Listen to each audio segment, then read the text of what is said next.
Aunque pocas veces uno tiene la oportunidad de tener un panel de que uno pueda decir realmente, sin que le quede nada por dentro, que es un panel de lujo. Utilizamos eso muchísimo, porque nosotros nos repetimos y utilizamos todas estas cosas continuamente. Pero hoy sí tenemos, sobre todo por un tema tremendamente importante. Todos sabemos del colapso de la economía venezolana, no solamente de la economía, sino de la infraestructura petrolera.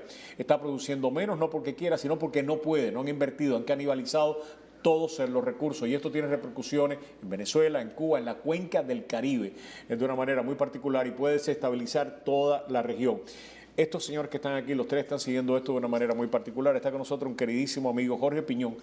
Ustedes lo conocen, a través de los años nos ha acompañado a todos los que hacemos periodismo en Miami. Todos hemos aprendido de él. Todos, cuando nos trabamos, tenemos que llamarlo a él para que nos ayude a destrabarnos en una serie de temas. Está en Austin en este momento, lo extrañamos mucho, ha venido porque hay una reunión de ASCI, que es una organización que se ocupa de analizar los temas cubanos, y está aquí por eso. Qué bueno que estás aquí, verdadero placer siempre tenerte aquí. Gracias. Está otro amigo que ha seguido esto también de una manera muy puntual, el tema de lo que sucede, no solamente en Venezuela, sino en toda la región, es Horacio Medina. Ustedes continuamente también nos escuchan hablar a nosotros y a todos el que quiera averiguar de este tema algo serio con él. Gracias por acompañarnos, Horacio. Y continúa con nosotros, como todos ustedes ya lo han visto, a Frank Mora, ex subsecretario de Defensa para el hemisferio occidental, y seguramente, entre sus preocupaciones, cuando estaba en esa posición, era precisamente la seguridad de la cuenca del Caribe. Viniste a hacer una presentación, quisiera que la presentes a nosotros y a nuestros televidentes y después la discutimos. Así que adelante, ¿qué es lo que está pasando en Venezuela? ¿Cuál puede ser las consecuencias específicamente para Cuba y para la región? No, que finalmente el talón de Aquiles de la economía cubana, que hemos estado diciendo por muchos años, es el suministro de los 80 a 90 mil barriles diarios de petróleo crudo que le envía Venezuela a Cuba, en cambio, en trueque por todos los médicos y maestros y expertos cubanos que están trabajando en Venezuela. Ese petróleo, que no le tiene ningún impacto a la caja de flujo del gobierno cubano, tiene un valor hoy en día de alrededor de 1.300 millones de dólares al año. Y parece que ya ha llegado a su fin. Vamos a poder ahora... ¿Fin o su medio fin? Su medio fin, desde el punto de vista que ya anunciaron que van a cerrar por lo menos por 120 días la refinería de Cienfuegos, lo cual significa que no tienen suficiente petróleo crudo para enviarle a Cuba como parte del monto total de los 80 a 90 mil barriles diarios. Lo que hay que ver ahora es si van a sustituir ese crudo con fuel oil, con combustible, que es el 90% del consumo cubano. Ya vimos un barco que llegó de Williamstad. Williamstad es donde está la refinería Isla en Curazao de PDVSA. Así que tenemos que estudiar los próximos 2 meses. Lo que sí sabemos es que Venezuela, y Horacio ya va a hablar sobre eso, que Venezuela tiene una crisis en sus manos por primera vez en 13 años. La producción ha bajado a 2.1 millones de barriles diarios de crudo, así que no tienen crudo. Así que la situación va a ser crítica.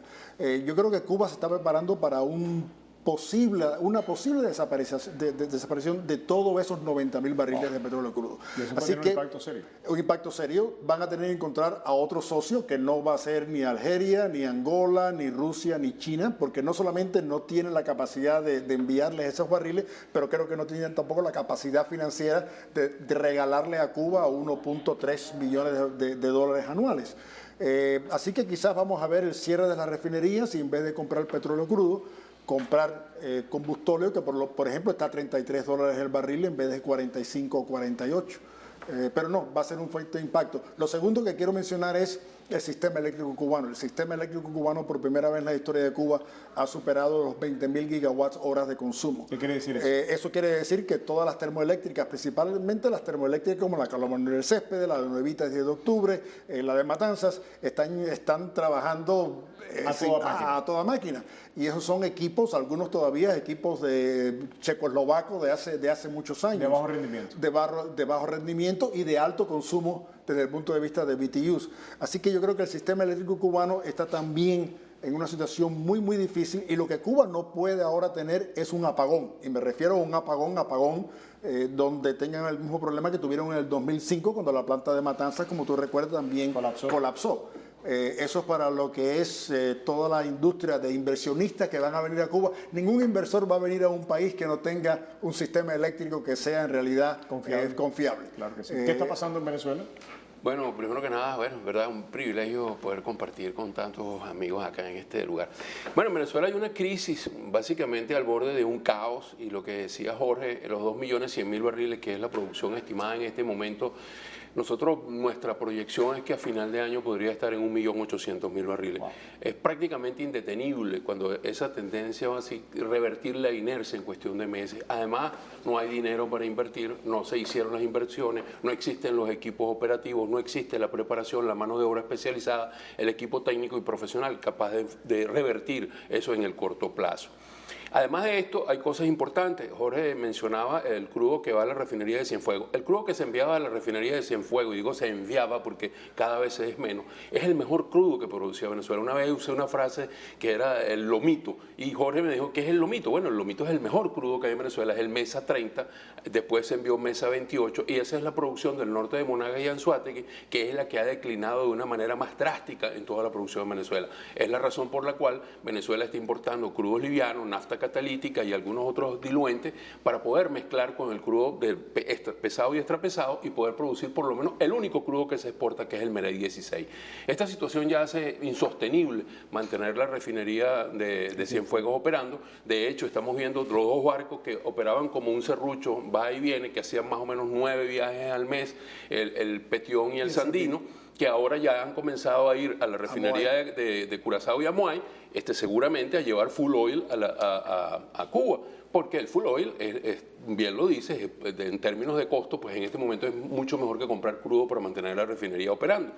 O sea, van a haber cambios importantes, es lo que quiero decir. Y no solamente para Cuba, esto también se ve afectado en las compras que se hacen para República Dominicana, para Jamaica, para Bahamas, en fin, para todo el CARICOM y algunos países de Centroamérica, incluyendo a Nicaragua, que es quizás el primer afectado, porque Nicaragua recibía todos los beneficios de Petrocaribe y el ALBA y después recomercializaba eso a través de Albaniza, que es una empresa privada, Albaniza S.A., en Centroamérica. Entonces, hay una cosa que también tenemos que tener claro, Jorge lo decía, y son los 80.000 barriles mínimos que necesita que Venezuela le dé para mantener el status quo en una zona de riesgo complicada, ¿no? Porque cualquier falla puede producir eso, y la electricidad tiene eso. Una vez que es en un periodo constante, que tú la recibes de una manera segura, pues lo único que hace es aumentar, porque es el signo del progreso. El país puede progresar sin combustible, pero no puede progresar sin electricidad. Y entonces hay algo importante. Llegó un punto pico que Venezuela envió hasta 125.000 barriles por día a Cuba. Pero claro, el excedente que se hacía se comercializaba y eso no afectaba realmente, digamos, el punto dentro de Cuba, pero sí beneficiaba a muchos por el lado de afuera. Murillo, eso fue lo que Murillo dijo.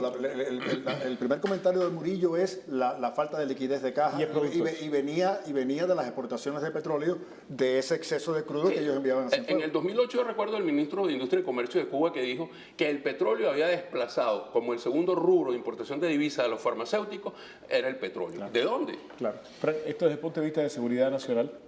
Mira, el gobierno del presidente Obama veía que esta crisis se estaba acercando y comenzó una iniciativa para la Cuenca del Caribe para buscar maneras de financiar y trabajar el tema, porque se veía que Venezuela no iba a poder suministrar el petróleo bajo los diferentes acuerdos que tenía con, particularmente, Roberto, Haití, Jamaica y, como dijo Horacio, Nicaragua, que son países que, y especialmente Haití, que tiene una situación muy delicada, que depende de esos recursos. Pero también algunas de las islas del Caribe inglés también.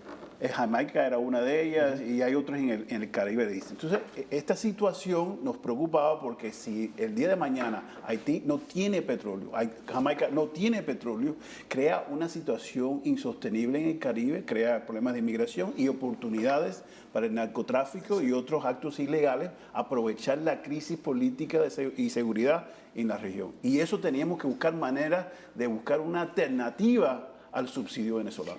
Así ya lo paso a ustedes, pero desde el punto de vista de análisis de la política que se está llevando hacia Cuba, esa es una de las constantes que se aplica en la visión de cómo manejar en este momento las relaciones entre Cuba y Estados Unidos. Mira, antes se decía que nosotros teníamos en Cuba palanca, leverage, y la verdad es que nunca teníamos palanca. Ahora sí. Estamos adquiriendo palanca. Y eso, los que se oponen al cambio de política no lo entienden, entre paréntesis, los cubanos en la isla lo entienden muy bien. ¿Te acuerdas que en el año 2012 muchos de nosotros estábamos conversando aquí sobre la futura exploración cubana en aguas profundas? Que por cierto los 3 o 4 pozos fueron pozos secos.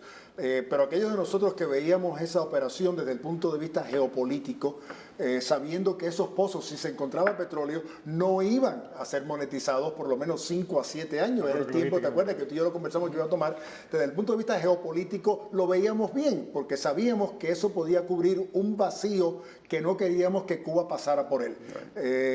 Y eso no sucedió. Lo que se está haciendo ahora, junto también con la administración del presidente Obama, particularmente el vicepresidente Biden, es una estrategia para convertir no solamente a Cuba, pero también a Jamaica, a Puerto Rico, República Dominicana, las islas del Caribe, a no consumir petróleo para quemar en sus termoeléctricas, pero para consumir gas natural licuado. Gas natural licuado es mucho más limpio y también los Estados Unidos va a ser un importante exportador de eso. Así que Cuba pudiera ser... Eso? ¿En qué etapa de desarrollo está? Bueno, ese? no, los Porque el vicepresidente estuvo, ha estado en la región, ha estado promoviendo eso, convocó a los líderes de la región a Washington. El problema está en que la rentabilidad de esos proyectos no está porque necesitan lo que se llama el tamaño, el scale, ¿no? El volumen, la escala. Son pequeñas islitas que no hace ese tipo no hay mercado. Pero si Cuba entra y forma parte de ese grupo de consumo, que tú y yo lo hablamos ahorita, entonces ya la rentabilidad de esos proyectos cambia. Pero a la vez y Cuba sabe que a la vez que entre, nada más porque tengo que pasar Bucial, Cuba sabe que a la vez que entre en eso, pierde toda la independencia energética y depende, y ellos lo saben. No, porque está Qatar. Podemos hablar después de Qatar. Qatar ha estado en Cuba. Qatar con Exxon tiene una de las mayores terminales en Sabine Pass en el Golfo de México. No te sorprendas si pronto tú escuchas que Qatar va a construir una planta de regasificación de gas en Cuba. Para exportar desde ahí al Caribe y ellos no tienen que exportar directamente de Qatar. Qatar tiene suficiente suministro en otros lugares del mundo, incluyendo gas natural americano. Regresamos en solamente los segundos. Estas conversaciones son apasionantes. Regresamos.